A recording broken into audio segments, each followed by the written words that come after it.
Hey, welcome everyone to the Resilient Living Podcast. Today, I would normally have Jared with me, but instead, I've got Dakota from Better Built Dogs. How are you doing, Dakota? Doing well. How are you, sir? I'm doing pretty well. Oh, we got music back again. Awesome. I'm hearing music at least. I don't know if everybody else is. So, I heard it. I was digging it. We're good. yeah, it's pretty good. Oh, I am. Oh, I see what's going on. I apologize. That was on my end. I somehow had the YouTube live open. And I was getting a awkward. Sorry, everyone. Let's start over. So, Dakota, you're with Better Built Dogs. Tell us a Mhm. little bit about what the business is and how you got into it. All right. So we are a dog training company in West Tennessee, basically dead center between Nashville and Memphis in Jackson, Tennessee, or technically just outside of it. But if you know the area and you know Jackson, that'll give you about around about where we typically serve. And we typically serve within about an hour of that in person. We work with everything from your regular pet dogs to service dogs to protection dogs and law enforcement canines. Uh, how I got into it is I have gone through a whole bunch of stuff in my previous lives doing different stuff and things.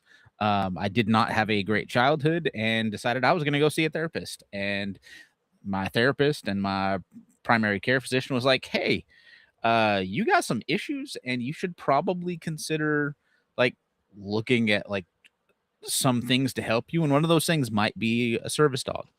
So I started looking at how to get a service dog and found out that they're very, very, very expensive. Typically, a baseline service dog before, like often even before task training, starts out at about $20,000, and I could not afford 20 grand, especially at the time working for like $12, $13 an hour. Um, not not within the budget. Yeah, Uh, that's understandable. So, but what did you do with that? Well, so what I found out was you can actually train your own service dog. The ADA does not require you to have a actual trainer train your dog, and like training certifications are uh, typically dubious at best. They're typically not worth the paper that they're written on, because I can go and like take a test and be like, "Hey, I'm a certified dog trainer," and give them like $250, and 15 minutes later, I've got a certification. Right. Um, it it's not a good way to measure things. Um, but because of that, I was like, okay, well, I'm a pretty intelligent dude. I could probably figure this thing out. So I started looking into like, how do you train for all of those things, whether it's basic obedience stuff or the service tasks that I was needing at the time. Um, and then one of my buddies had a working line German Shepherd and had an accidental litter, and was like, "Hey, if you want a puppy? I got a puppy for you." I'm like, all right, cool, free dog, and I'm starting to learn how to do this training thing. I'm gonna figure this thing out.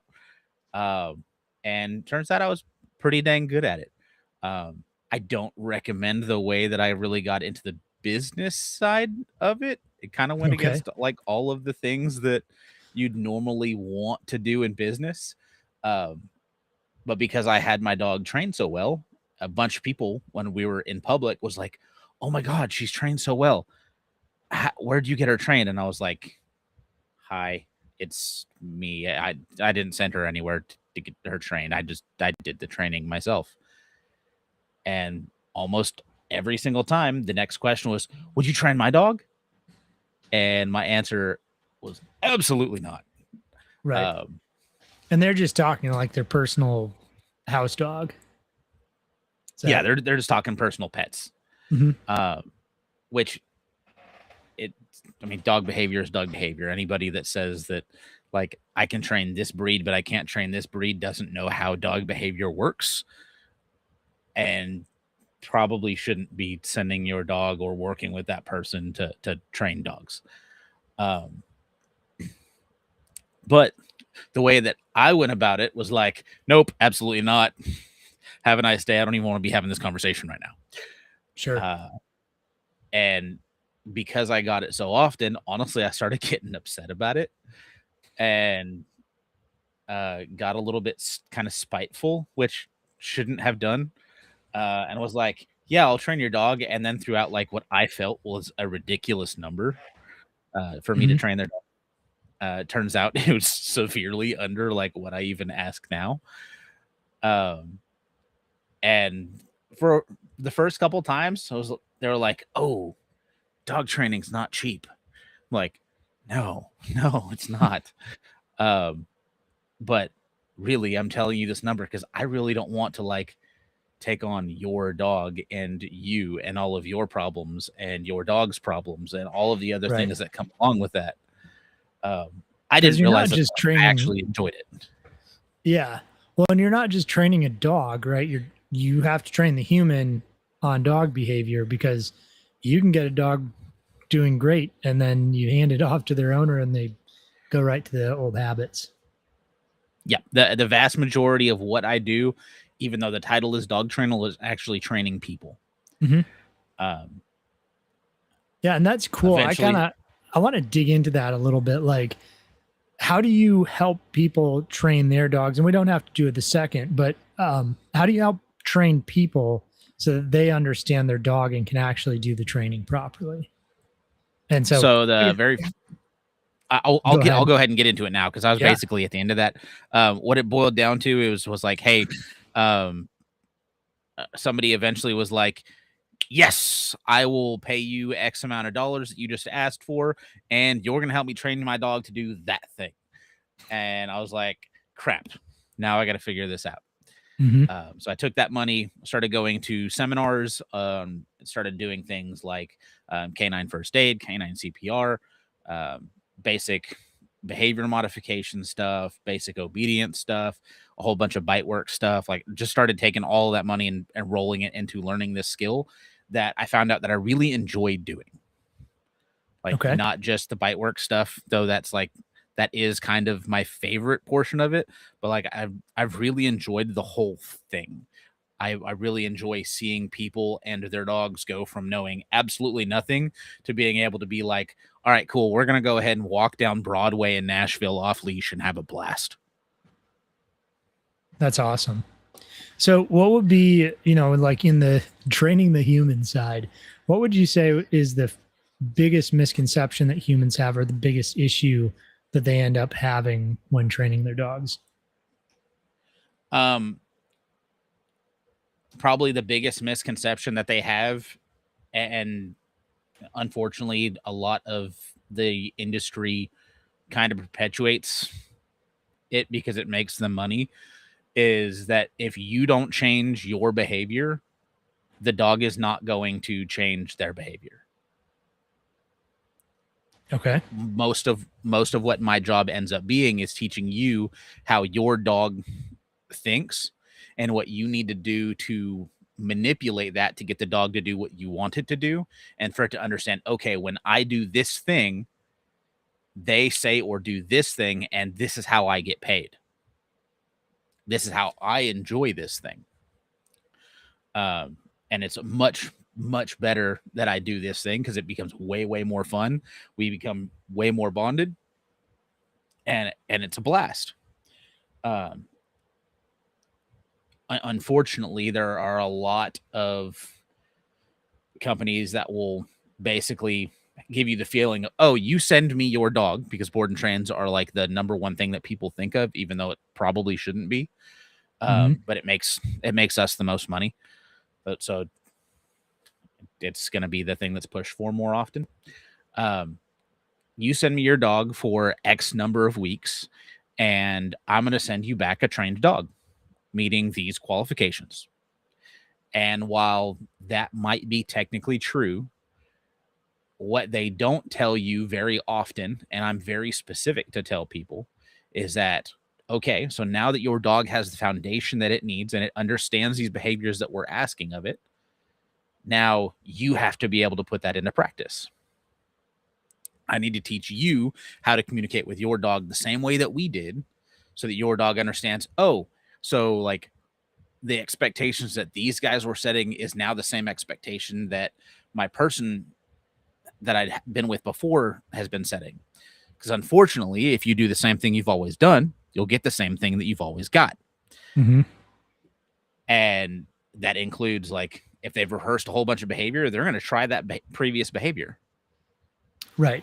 And they're going to push those boundaries. And if you're just like, all right, I'm fed up with it, I'm not playing with it anymore, then they're going to be like, all right, cool, I'm just going to go back doing the same crap that I was doing before I left. And now you're out X amount of dollars, whatever it is that you paid for that trainer to do. Right. Yeah. And so it seems, at least to me, to make sense that you start with the person. And I don't know if you do this, but one of the things that I think about when I'm doing homestead consulting is I have to think about that person's personality. I have to ask questions. And yes, I'm trying to learn about what they want to do, but I also have to have some understanding of how they think so that I can adjust what I'm saying and what I'm recommending to their situation and how they function. So, do you kind of like, I don't know what else to call it, but profile as you kind of walk into a training situation? So definitely read the room. Yeah. There's a whole lot of reading people.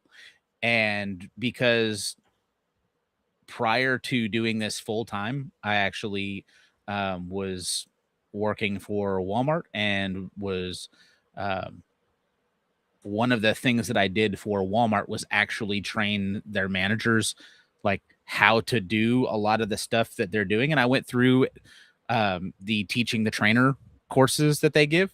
So I learned things like there's 3 different ways that people typically learn, and everybody's got a mixture of all 3, but typically one stands out. And that's going to be auditory, visual, Mhm. or kinesthetic, which means hands-on. About 80% of people are hands-on, so they have to be able to do it for them to really learn it. Um, but then you also have to be able to read, are they an internal processor where they're going to actually, like, think about stuff before they say it, or are they like me where, like, what I'm thinking through is what's coming out of my mouth, and it may not be necessarily me going, hey, this is what's up. It may be me Right. working through a problem, which really annoys to the internal processors, by the way. Yeah. Uh, No, that's a funny point because I worked with this guy for years and he couldn't like do a simple math problem without doing it out loud to someone. So he was mhm. like an external processor to the extreme. And Yep. we always had a fun time with him because he just whatever was like in his brain was like out in the open. And it was pretty entertaining. So thankfully, I have that background so that I can pull from that. And, like, Yeah. I've trained a whole bunch of people. And I had to manage a whole bunch of people. I was managing a store with 320 employees on average at any given time for more than 3 years. So, like, I kind of got used to it. And I bring that into it with me. Yeah. Well, I think realistically, if you do anything that involves other people in your job, which pretty much all jobs do, the way you're going to get better at it is by understanding how to read people, honestly and appropriately to be able to Mhm. interact with them and bring a conversation around something that you can both understand. For sure. So how do you translate that, like what's an example of doing that with somebody where you see what's a common thing where you see somebody's doing something wrong and dogs responding poorly because of it? So there's a couple of ways that we can go about it. The first one is gauging where the client is as far as, like, are they frustrated? Are they Mhm. getting really frustrated? Um, are are they just not make is like they're just something that's not making a specific connection? And because I've done it enough, I typically can go, hey, try this little tweak and see if that works out for you. And if it does, great. If it doesn't, then we're going to try this next little bit a tweak that's going to see if that's going to give you the better outcome that we're looking for. But ultimately, because I've trained so many dogs at this point, I can kind of see what's going on in the dog's head too. and be able Sure. to go, okay, so the dog is thinking this because I've done this before, and this was part of the problem. I just need to get the owner to be able to go, okay, so hold your hand this way instead of this way, and you're going to stop getting your fingers bit. Sure. And super basic stuff like that. Like, because I've built so many dogs and I've built so many people, it's usually pretty quick that we're able to start getting people to understand, okay, what are markers? When we say yes, like, what does yes mean? And do they understand what yes means? Do they have a very specific picture in their head with clear criteria? What is sit? What is down? What does place mean? What is a heel? And what does that perfect picture for them look like? Um, Actually defining those things and making sure that they can actually repeat those things back to us helps out a lot, so that they have very, very clear expectations, which makes it a lot easier for them to give that dog very clear expectations, so that sets them up for success. Yeah. So it's almost like defining terms, but with your dog. Like you. A lot of it is like, Mhm. so dogs don't speak English. They do not come Right. out of the womb speaking English. German shepherds don't do better speaking German. Like, they are primarily nonverbal communicators. So, Mhm. like, the sounds that you're making with your mouth, for the most part, don't mean jack to them until you tell them what that means. They Right. do have a change in pitch that can give some sort of communication, just like you and I have a change in tone that causes different things. Mhm. But, like, high pitched usually means excited and not feeling threatened, and low pitch is usually defensive and feeling threatened or threatening. So when you go no, they're like, oh, there was a little undertone of a threat there. I don't know what you said, but you barked at me, and there was an undertone of a threat there. Right. Where all of a sudden you're saying like all sorts of horrible things to your dog. You're like, oh my gosh, it's blah, blah, blah, blah, blah. Then they're like, oh, this is great, even though you just told me that I'm super dumb and all of these terrible things are going to happen to me. Right. But Yeah. they don't understand English. Yeah. You can say whatever you want. They're mostly listening to tone, but obviously they can to an extent correlate a word with a Mhm. thing, whether that's an action or a feeling or a, because obviously I can tell my dog no, and he at least understands that there's something that he's doing that I don't want him to do. Yep. Beyond that, And there that is a thing. Um, and when you start getting them to understand, oh, this sound that they just made with their mouth done this way means I do this thing, and they make that connection, other things start becoming easier. mhm, And like, so a lot of people have seen like clicker training where they've got this little clicker and they're like ka-chink, and then they feed them, but a lot of people don't understand like what the theory behind that is and like how to put that into practice. And we kind of do that, but like I use yes as the same thing as most people use for a clicker. I just already carry a bunch of crap anyway. I don't want to carry another thing with me to go ahead and train my dog. But we get down to like super fine details of why when I have a conversation with somebody and I tell them that my dog is going to be sitting in just a minute or we're going to have them sit, my dog's not sitting. My dog doesn't sit down because it's the way that you and I are having a conversation is not the same way that I talk with my dog. right, When I tell my dog to sit, it's sit exactly like that with that little like upward tonal. And when I tell them to down, it's down with that downward tonal.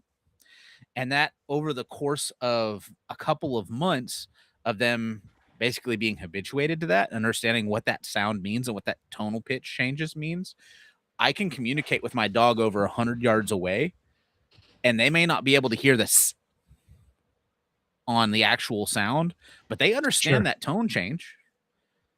And they can go, okay, cool. He said, do this thing. We're going to do that thing. right. Yeah, so you can communicate over a much longer distance, and it's Mhm. interesting to hear about. What does a dog hear? What does it think? And what parts of it does it actually take in? So typically speaking, the first thing that it hears is usually what it tries to associate with. So like if I were to say Platz, which is the German down essentially, and place, often if I try to teach them English and German and I teach place at with plots, like Mhm. they may do one or the other because what they're hearing is that first pla, and you can actually habituate them to, as soon as they hear pla, they're like down, or they're running to place, uh, and that just sit without the T on the end of it will usually get them to sit, so long as it's done the same way. And that's a trick that a lot of like competition obedience trainers do, so that they start habituating the dog that it looks like their dog is running faster than it is, but it's because that sound ended way before their actual mouth stopped making it, so the dog was already processing it and putting it into motion. Okay, that's interesting. Um, so I know we talked about this before when we met a few weeks ago at Kentucky Sustainable Living. But you had mentioned having a little bit of a different approach than some trainers. Um, Obviously, there's probably other people who have your approach as well. But what would you say is unique about your approach, or what kind of differentiates one from another? Um, so generally speaking, this is a gross Alice, leave them generalization. alone. Henry, no. I understand. As a gross, yeah. Everybody That is heard. actually Everybody my heard. dog. Henry's is no. Yeah, that is my dog. And my daughter is currently, she was chasing some ducks, and my dog thought it'd be fun to get on the duck chasing bandwagon. So I meant to hit my mute button, but I did not. You're good. So You're good. Henry got to know. That I understand. So typically speaking, there is three overarching views of dog training. Um, One that you'll hear a lot about is positive only, Mhm. or force free. They're basically the same camp. You'll have compulsion, which is like the old school yank and crank. Like, I'm gonna make you do the thing, put a choke chain on the dog and start yanking it around, and pressure comes off when the dog listens. Um, it's a whole lot of pressure on, pressure off stuff. And then balanced, which is like the middle road of all of that, which is typically where I lie. Um, it allows us to go, okay, this is what this dog needs, and that's the way that we're going to go about training this particular dog. So I train the dog that's in front of me, not the dog that I wish that I had, or the dogs that I've had in the past. Just because, like, yes, I've used I'll use a prong collar as an example. Just because I've used a prong collar on a couple of my German Shepherds or a Malinois doesn't mean that I'm going to put a prong collar on every dog, because quite frankly, not every dog needs it. There Right. may be some cases where I'm going to go, okay, we've been working at this thing, and this tool is going to get a better outlook based on these qualifications. In the long run, this is going to be a better option for us to get where we need to go in the time frame that we need to get there. Or in some cases, like, this person has to have this, because without it, there's no way that this dog is going to be able to be controlled by them, because that tool is a force multiplier when used appropriately. Um, and then going out of my way to make sure that people aren't jerks and causing actual, like, potentially mental harm to the dogs, because I don't discriminate against tools. I don't care. Like, as long as it's the right tool for that dog and that handler, that's what we're looking for. Right. Unfortunately, just like firearms, there's a lot of things that are equated to the tool being a problem and not the actual person using the Using. tool. Yeah. Yeah. Yeah. No, because I could And that can be a see, thing. I could definitely see prong collars being wildly misused, and especially if the Mhm. dog is confused about what they're being told, and you're giving them a pop, and they're like, "What do I do?" Mhm. That could be a real issue. Um, and it's the same thing with e-collars. Like all when we were there at KSL, like my dogs are all off leash. Like my personal dogs are all off leash. But they do have an e-collar on them. Now, that being said, Fiona's e-collar was dead half the time that we were there. It's Because I just the was a threat, dummy and right? forgot to plug it in. No, it has nothing to do with a threat. Well, I mean, like Has nothing they to do know with that the it's threat. on, Nope. or they know No, that no. Okay, I go out of my way to make sure that they are not e-collar smart. That okay, they're not like, oh, the thing is on. No. I want you to listen because you know that you're supposed to listen. And when you listen, good things happen. hmm And like you get access to go do super cool stuff. Like I tell you, you can break and you can run down a cattle corral and like go play with little kids and like jump up on tables and like do cool stuff that most people's dogs can't do. yeah, Like you get freedom because you've earned that freedom and you listen. But if you don't listen, then there is a consequence to that as well.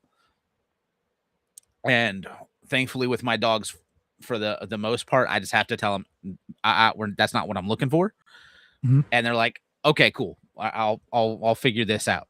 I very rarely tell my dogs no because no means something very specific. hmm And when I say no, it's like a nuclear bomb went off. It's sure, like, oh no, this is a big problem. Like I never want to hear that sound as far as my dog is concerned. Uh, because it like your words have as much power as you enforce them to have, whether it is positive or, and when I say positive, I mean in the way that we view positive, or negative in the way that we view negative being bad. When I start talking about like the four quadrants of operant conditioning and I start talking about like positive reinforcement, most people don't know the clinical definitions of that. So we're not speaking the same language until I define those terms. yeah. No, definitions of terms is absolutely vital in communication, and that's kind of it seemed like you kind of hit on that with the dogs too. It's like you're Mhm. defining terms in some ways. We are. And we basically, over the course of, at first a couple of weeks, but over the course of their life, like we have basically created a contract of, hey, when this sound is made, you do this thing. When you don't do that thing, this sound's going to happen. And then this is the consequence that's going to happen. It's very, very repeatable and very, very clear. And when they have that really like defined line of like good is good and bad is bad, they have the ability to be successful. And it's the same, it's the same thing with kids. Mhm. When dad says, hey, don't do that, it means don't do that. The difference is our kids have the opportunity to go, oh, so like you say don't do that because why? Okay, because when dad says don't touch the stove, it's hot. If I touch the stove, it's going to burn me, which I probably have already learned, but you know, we're able to have that conversation. But you can't have that same conversation with your dog. Right. Yeah. I've got a question here from Vic at Rocky Pines. He says, for a Q&A, if there is one, I have a Mount Croix mix. Hmm? Is that how you say that? Mountain cur. It's Mountain a mountain cur. cur. Okay. Okay. Very deeply suffering track hunting dog. Sniffing, tracking, hunting dog. How do we get the dude's attention when he's focused on sniffing something out? So the very first thing that we do is we put a collar and a leash on that dog to ensure that we have the ability to reach out and touch our dog. Mm-hmm. It's the very first thing that we do. If you go, hey, pay attention to me, and you don't have the ability to like reach out and go, hey, tap you on the shoulder or pulling your head over, like then that's your first failure in communication. Um, until you have that reliability on leash, I don't take dogs off leash. Like the because we want to teach that communication so quickly. Like I just don't have dogs without a leash on for typically the first 2 weeks that we have them. As soon as they come out of a crate or out of the kennel, if they're hanging out around the house, we've got a little leash on them on a collar. Even little puppies, I'll let them drag a leash around and like Mhm. be able to reach out if they want to try to run around and do dumb stuff. We're going to be able to catch them and go, nope, that's not what we're looking for. We're going to not have them repeat that behavior. Now with your mountain cur, that is a very intrinsically rewarding behavior for that dog. So you have to have that ability to reach out and touch the dog. The very first thing that I would do would be a leash. After that, then we're looking at, once we have the ability to communicate effectively and the dog understands, hey, this is what we're doing. When dad says come here, you come here. It doesn't matter that you're doing this other thing. You are going to come to me. It's not a request. And we have the ability to put that in place. Then we start going off leash and have the ability to do it with an e-collar on a very low level to where it basically just feels like it's a tap. So like on our the mini educator, which is the collar that we typically recommend, it's about $200. It's 100% worth every freaking penny. It's way better Dakota, than any of the. I'm sorry. I'm going to be right back. Please keep explaining this. I You're have good. A You're good, bud. child issue. I got you. So we're gonna have the ability to reach out and touch that dog one way or the other until that dog has earned the actual freedom and the trust that comes along with being able to go, hey, I need your attention. You need to listen to me. This is what we need to do. And if you can't do that, then the dog hasn't earned that freedom and shouldn't be moved to go, all right, cool. You have all of the free reign. Without trust, none of the other stuff works. If you can't trust your dog, then you need to have a way to be able to enforce that thing in the short term so that we can get to the point where you can enforce it in the long term, but at a distance. Cool. Thank you for covering for me. You're good, bud. Is everything all good? That's all I care about. Yes. No, my daughter decided to chase ducks to put them in a tractor, and I told her not to, and she wasn't listening. So, anyways, kids. Accountability had to be held. I understand. I got you. Yep. Yep. Yeah. You got to be able to reach out and touch them. That's right. Yeah, they know when you can't get to them, and they don't want to listen. Yep.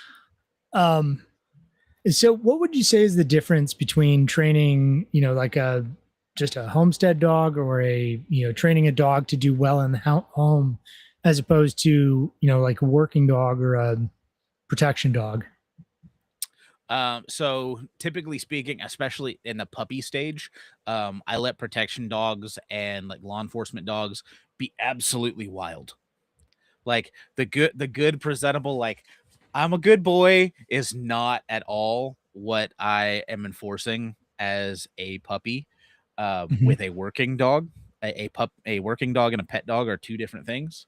And the reason for that, like for example, like I want a working dog to jump up on anything, anywhere. If I go, hey, come up here, do that thing. I want them to have from a very, very young age, very, very confident, and being able to go, okay, trust. They said do this thing. I'm gonna go wild out. It's gonna be a great time.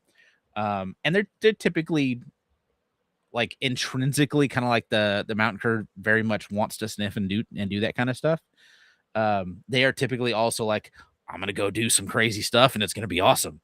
And they find that very positively rewarding, just intrinsically.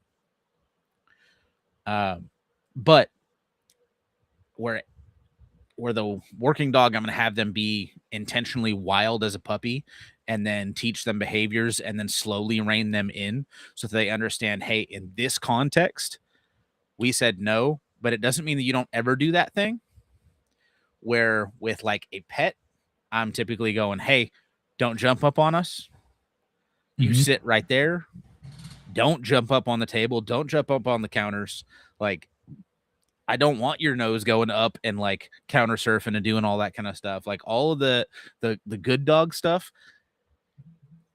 in the short term goes out the window with a working dog. and we have to put a whole lot more of whole lot more manners on a pet dog a lot sooner, Hmm. um, just so that they have that predisposition of, oh, like I probably don't want to jump up on cars, I probably don't want to jump up on tables. It's not rewarding for me, even though I might find it fun. It's not actually rewarding for me to do a lot of the behaviors that we would consider bad. Um, Sure. the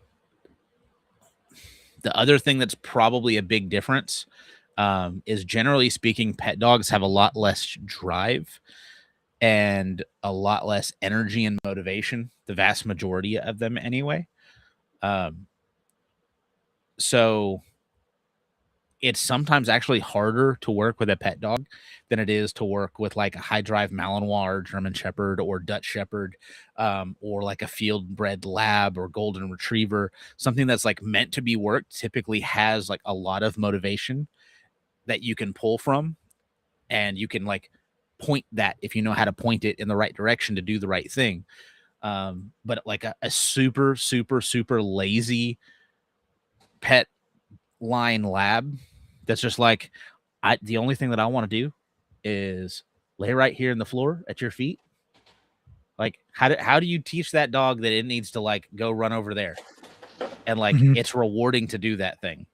Doesn't care about food, doesn't care about toys, it doesn't really care about getting pet. It's just like, I just want to be lazy. Kind of like lazy people. How do you motivate them to do that? Sometimes that's harder. Sure. Yeah, that makes sense. And it's interesting too, I guess, to me, letting a puppy kind of be crazy and not necessarily trying to, um, incite this understanding and manners essentially early.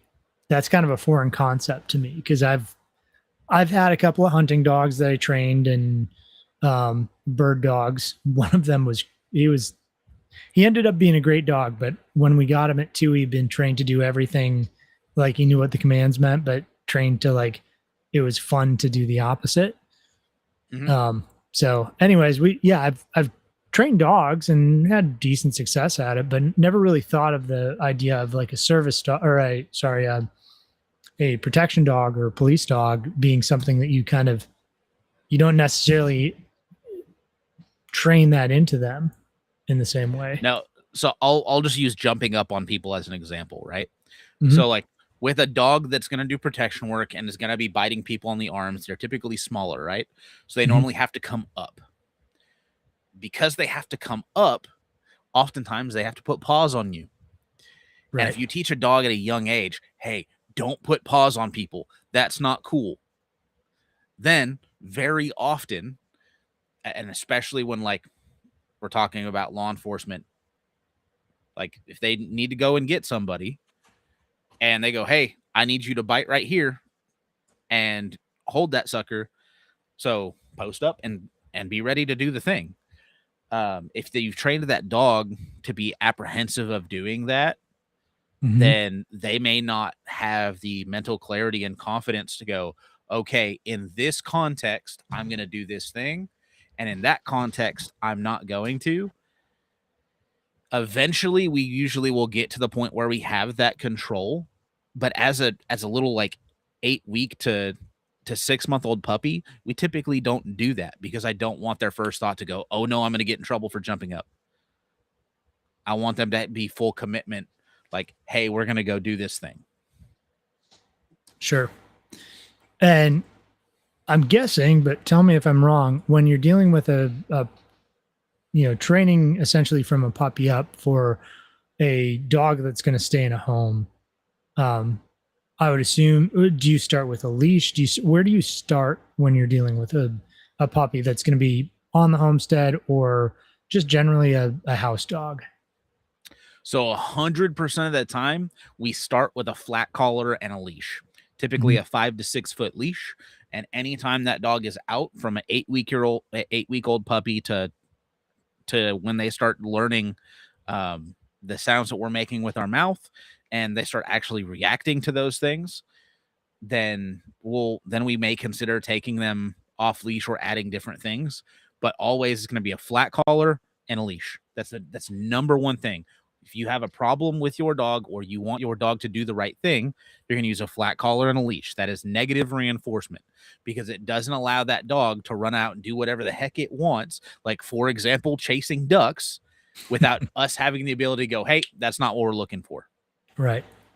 Now, a livestock guardian dog would be a little bit different, typically speaking, because we want them to pair with the actual animals that they're working with. Mm-hmm. But like people dogs, whether it's a pet or anything else, every time we're going to start with a flat collar and a leash.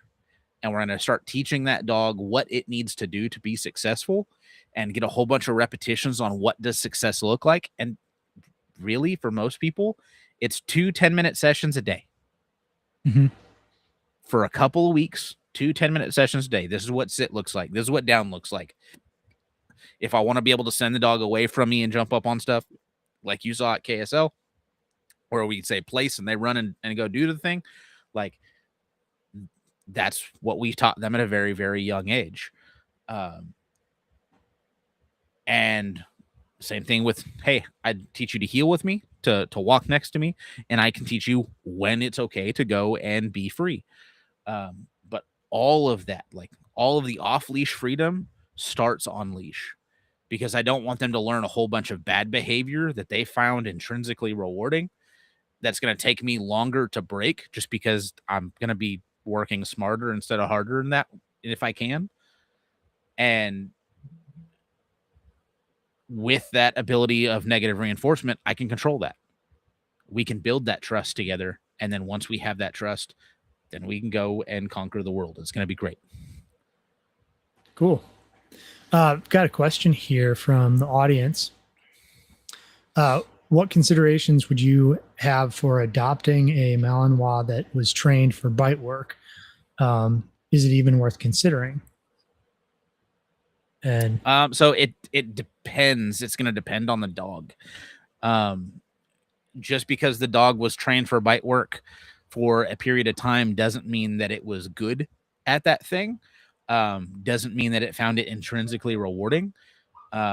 In some cases, like that is something that I would absolutely recommend that certain dogs are doing just because they find it very rewarding. They find it fun. It helps burn off some energy for them, and allows them to like clearly channel drive. Especially if you have a good decoy that knows what the heck they're doing and like they're actually working the dog appropriately. But it very much depends on the dog. Yeah, the question does specify, I didn't read it, but that they don't care to do bite work. Yeah, if you don't care to do bite work, it may not be a problem. But like the very first things that I would be looking at is what is the dog's sociability levels? Are they social with other dogs? Are they social with people outside of the home? Are they not social with people outside of the home? Are they not social with kids at all? Because in some cases, they're not. Herding breeds in particular tend to want to chase things. And if you've got little kids, that may not be what you're looking for you to live with your home. Quite frankly, the vast majority of people shouldn't be getting Malinois. Now, if you've already got 2 presses, one, you've already got a bunch, like you got a handful there with 2 presses. Good news is it means you're not soft, but like, do you want to take on a high drive dog that very likely needs to be mentally worked every single day? Otherwise, they're going to tear up a bunch of stuff. Like, yeah. And that is the unfortunate part with those dogs in particular is like those dogs, you have to work them. If they are a Malinois that is bred to be worth a crap, you have to work their brain. Like they don't need to run 10 miles a day. You can own them in an apartment if you're not a dummy, but like they have to have their brain worked more than anything else. And if you can't do that and you don't care to take the time every day to do training, you probably shouldn't get that dog. Now, I have met some that are pet quality that don't necessarily need that. But I would at first plan for the exception of the rule not being what I'm probably getting. and see if that fits your lifestyle. If it doesn't fit your lifestyle, maybe not do that thing. Yeah, If a it little bit of a does, Murphy's Law thing going on there. It seems like. The other thing is, this is something I do with people a lot, is ask the question, why, right? Why? mhm, What is the purpose in taking on these two dogs? Is it because it's just pure opportunity? They're trained dogs, and that's kind of exciting to get free trained dogs. I mean, do they have a use? Are you trying to give them a good home? What is your purpose in doing it? Really helps answer the question, should I?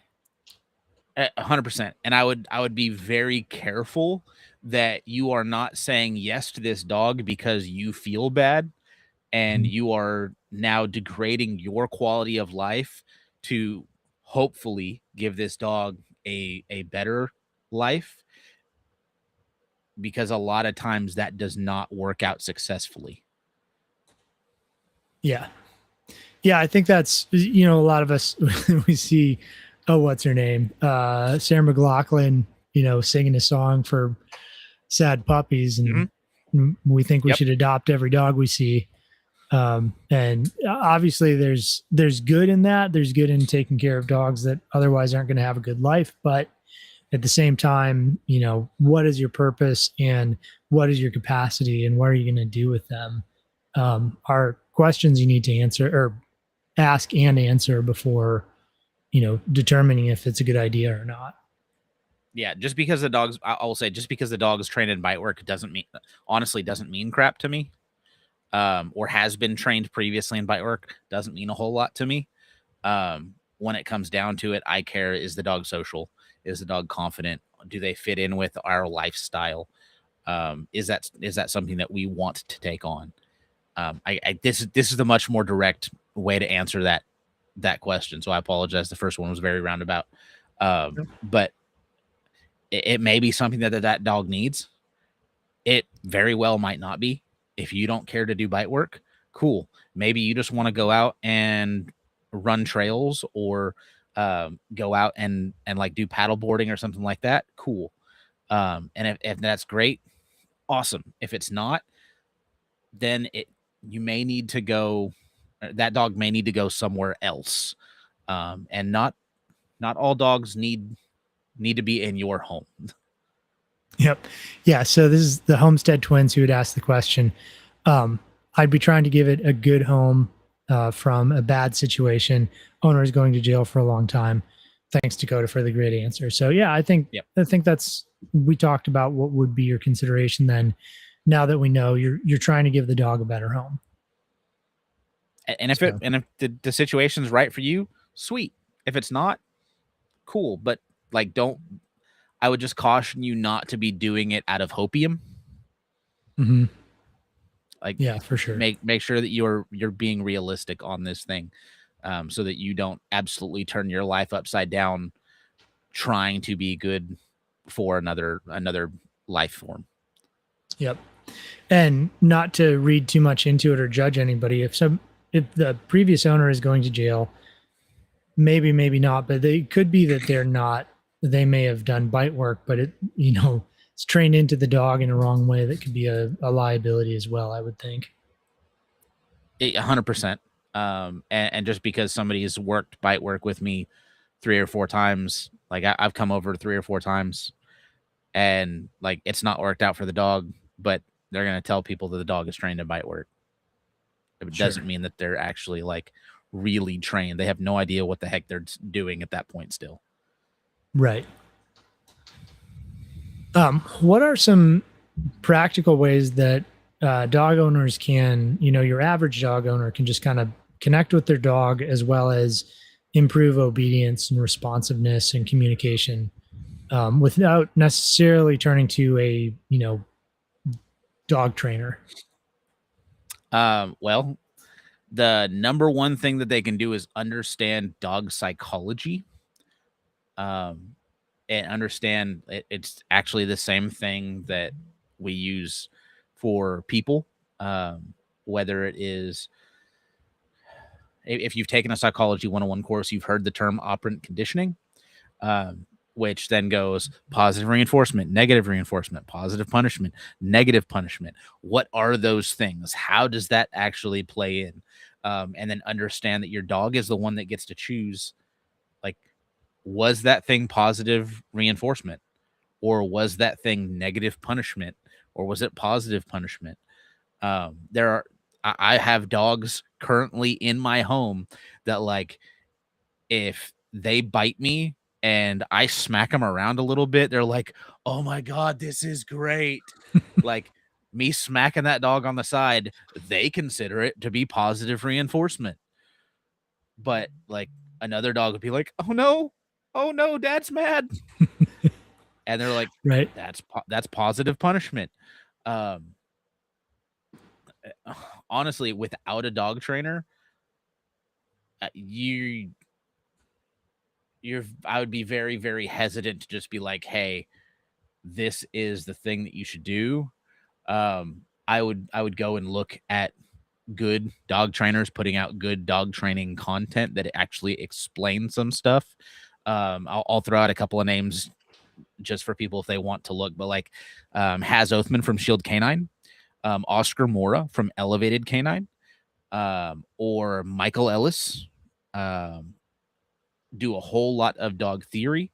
And when you look at their basics of like puppy training, they'll explain a lot of the things that I just mentioned in a way that you'll be able to understand it, so that you can start going, okay, first we're going to start with positive reinforcement. What does this dog find positively reinforcing that they are going to go, okay, when you do this thing, I'm going to make this sound, and then this consequence is going to happen, and you're going to enjoy it.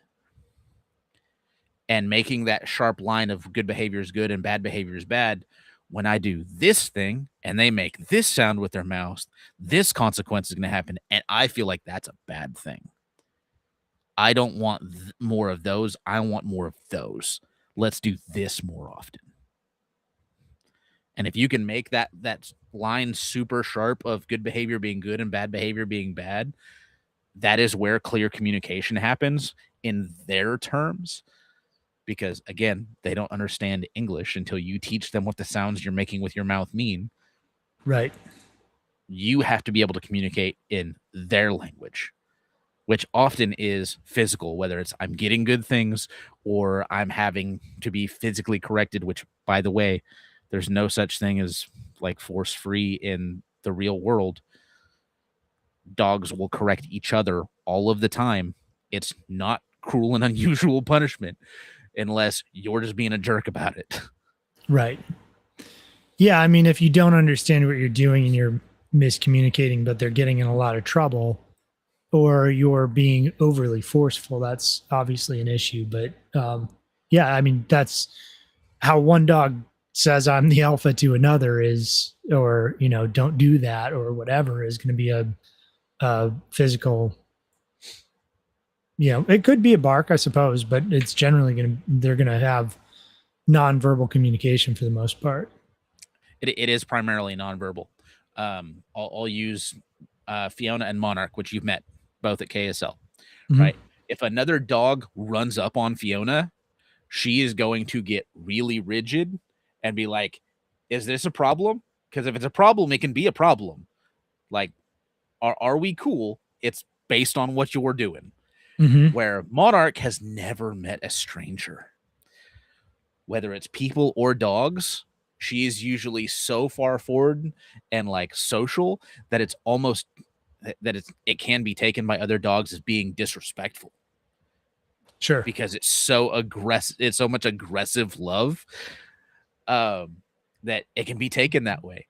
And like, dogs have to understand, hey, this is what that looks like, and they will act accordingly, just like we do. Some dude postures up in a bar, which I don't recommend going to bars. 100% of bar fights happen at bars. Don't do that. But if you go into a bar and dude's like, "Hey, what's up?" You're like, "Okay, I understand what you're trying to convey." Where if I'm just sitting back and just hanging out like I am right now, like, okay, dude's chill, everything's fine. Like, you will read those things too. Yep. Rocky Pines, Vic here says, so you're predestined to work with dogs with your last name. You're not wrong. And then he says, Lobato. How do you say your last name? Lobato. Lobato means wolfing. Is that correct?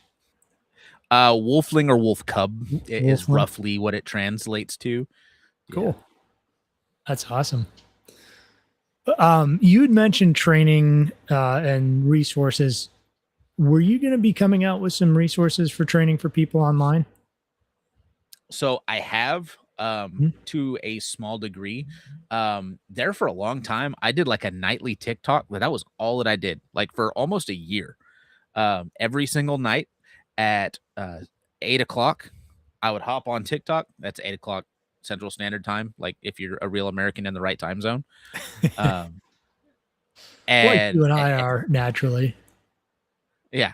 And I would get on and people would ask questions and I would show exactly what I'm talking about, how you do this thing, how you do that thing. And to a degree, at some point, I'll probably pick that up and do that. But like as it sits right now, I am thankfully successful enough that I don't have the time to sit down and do that all the time while still being able to like take care of my kids and spend time with my fiance and like do all of that stuff. At some point I might, but when it comes down to it, like if somebody needs help, I'll help them. If somebody needs to give me a call and figure something out, like we'll do that. I can train people all over the world. Like the way that we're doing it right now, I can set up a camera in my living room the same way that I did TikTok videos and go, hey, do this, mark this. This is how we're going to do this thing. And this is how your dog is reacting. And I can see that in real time and give them real time feedback. If they want to do that, we can do that. If they're just having a really weird issue going on, and they just need to give me a call and talk something out, my phone number is on the internet. Like the business phone number is on the internet. The good news with that one is if you're a weirdo that's like doing real dumb stuff, I can just hit the block button and I don't have to hear from you anymore. But thankfully, I don't have to deal with that more often than not. Yeah. When you have kind of a set philosophy and you figured things out, usually a lot of those people who are difficult drop off. To a degree, yeah. Yeah. Just the other thing I've found is in business, if you set your price right, you also get a lot of those people who were a problem dropping off because they're, the price shoppers, the people who always want a deal, and it's not wrong to want a reasonable price on something, but knowing what a reasonable price actually is important too. Yeah, if somebody wants to pay Petco prices and go and sit in a room and like basically learn nothing, and your dog might learn sit out of the whole thing for 3 weeks, cool, you can do that. If you want to get what you pay for, then you can spend a little bit more and you can have a competent professional that like knows what the heck they're doing and can show it. Sometimes this is accurate. Like our dogs are our resume. If we're doing our job, our dog is our resume. Just like if a personal trainer is a really good personal trainer, like they probably look good, almost certainly, because that's what they do. Right. And now at this point, because I've been doing it long enough and I get people that's like, hey, I'm thinking about getting a dog in a year. What do I need to start looking at? I'm like, cool. So you're actually thinking ahead. I like you. I'm going to work with you a whole lot. And I work with a lot of problems that people started having. And like, I'm the emergency contact essentially. And that's okay too. What I don't do is I don't do exactly what you were talking about, which is I'm not Walmart. This is not Petco or PetSmart. Like, you're not going to get some cookie cutter crap. You're going to get a purpose built thing specifically for you and your dog, because not all dogs are the same. We have to train the dog that's in front of us, not the dog that we wish that we had. Right. Well, man, I think that's probably a pretty good note to start kind of wrapping up on. Did you have anything else that you thought like people should know or understand about dog training that you didn't get a chance to mention yet? Um,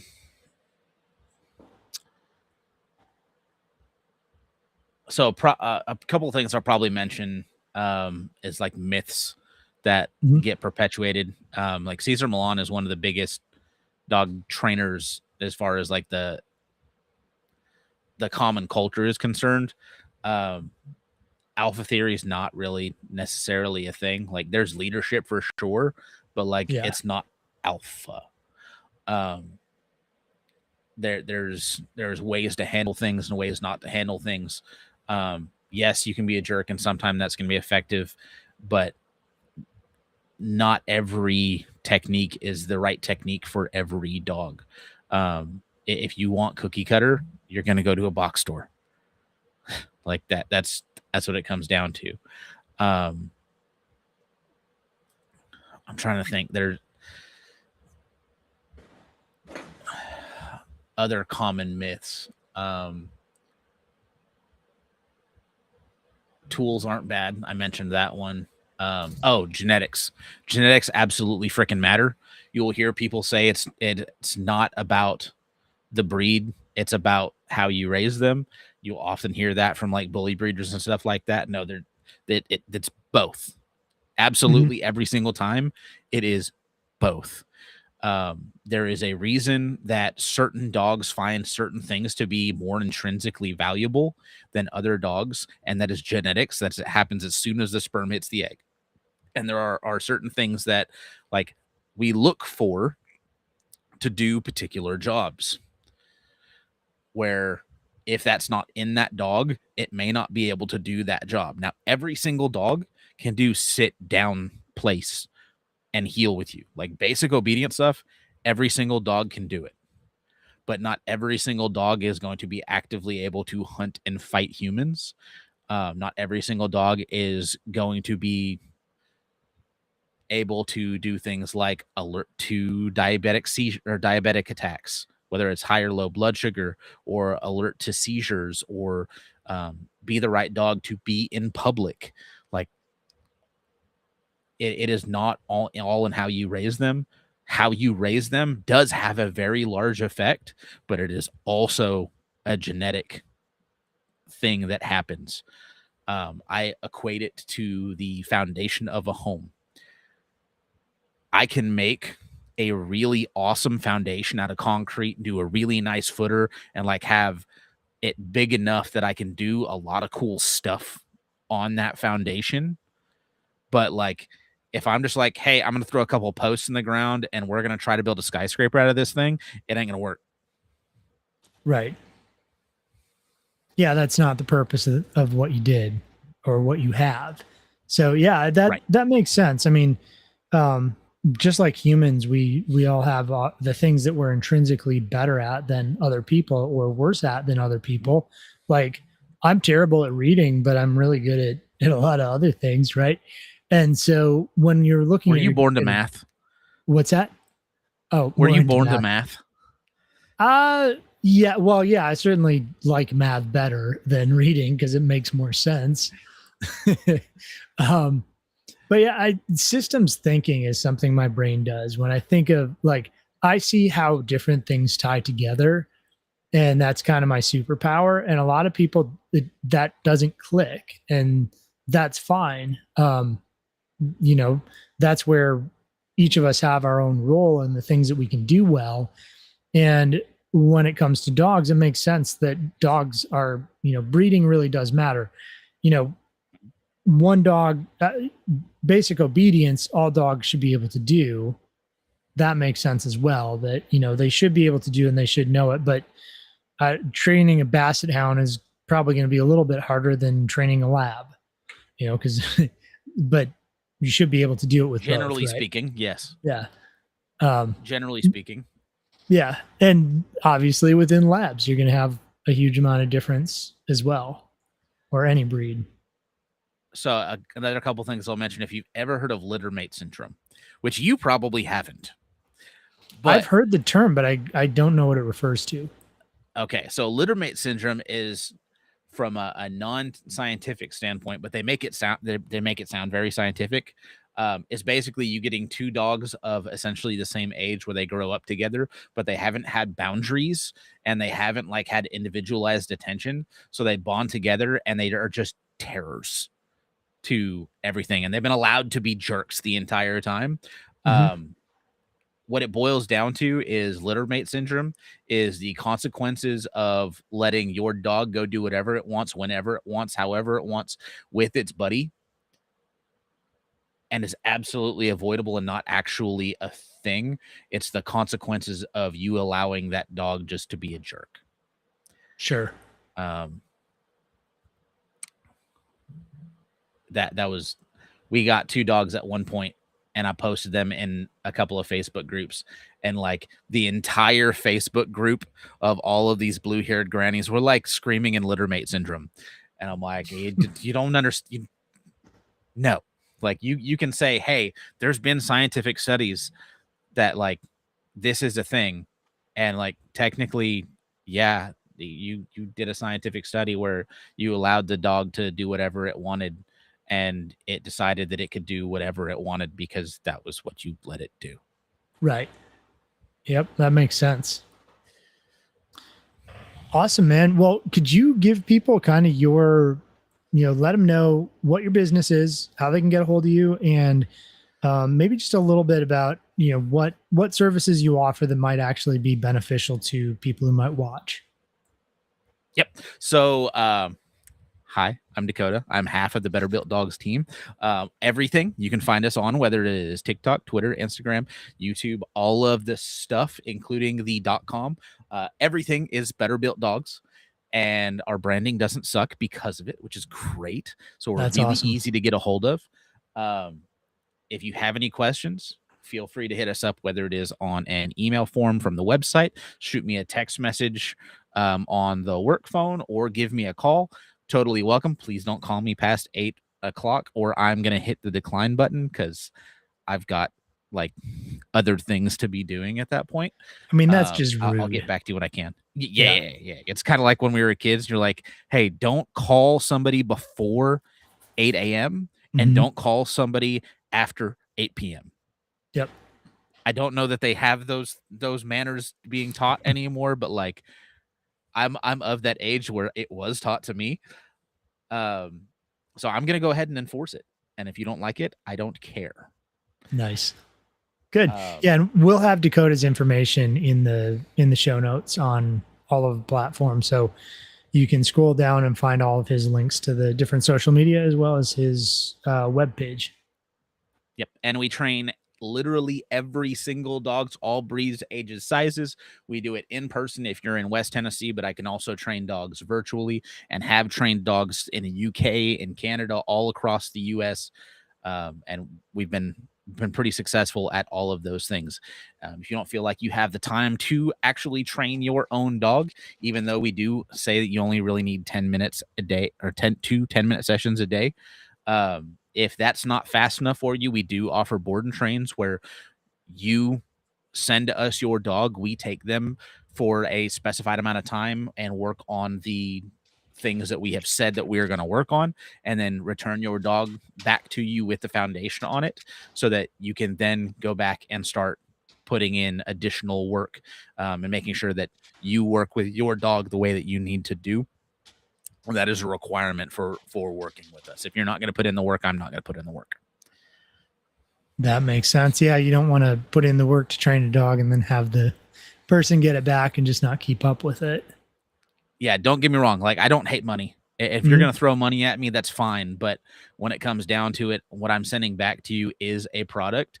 And if you are not treating that product appropriately, you're not going to get the use out of that product that you were asking for. And then you're going to think that I'm a jerk. So I'm just not going to do that. Right. One last comment here from Pack Rabbit. Oh, does our modern society suffer from littermate syndrome? Yes, yes, they do. You should bring spanking back to children. You should start teaching consequences. You absolutely, like, Psychology 101 says that when you do good things and you get rewards for it, that behavior is more likely to happen. And when you do bad stuff and you get negative consequences for that action, you stop doing that behavior as often. Like, that's science. You absolutely, like, bring back spankings, bring back, like, gentle parenting is absolutely BS. Mhm. Not that there's not a time to be soft with your children, but there's not all of the time.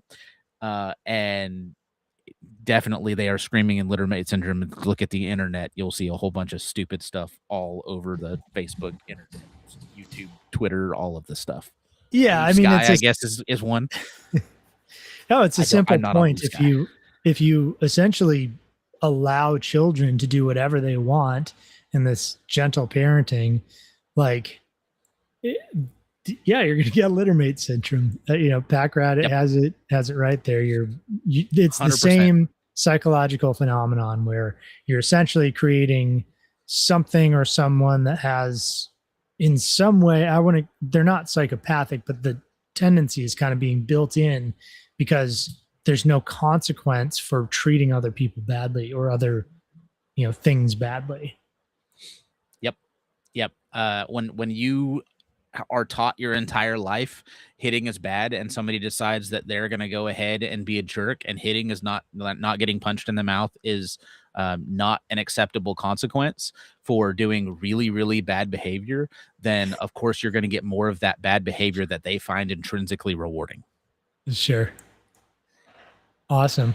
Well, I think I'm going to give my information.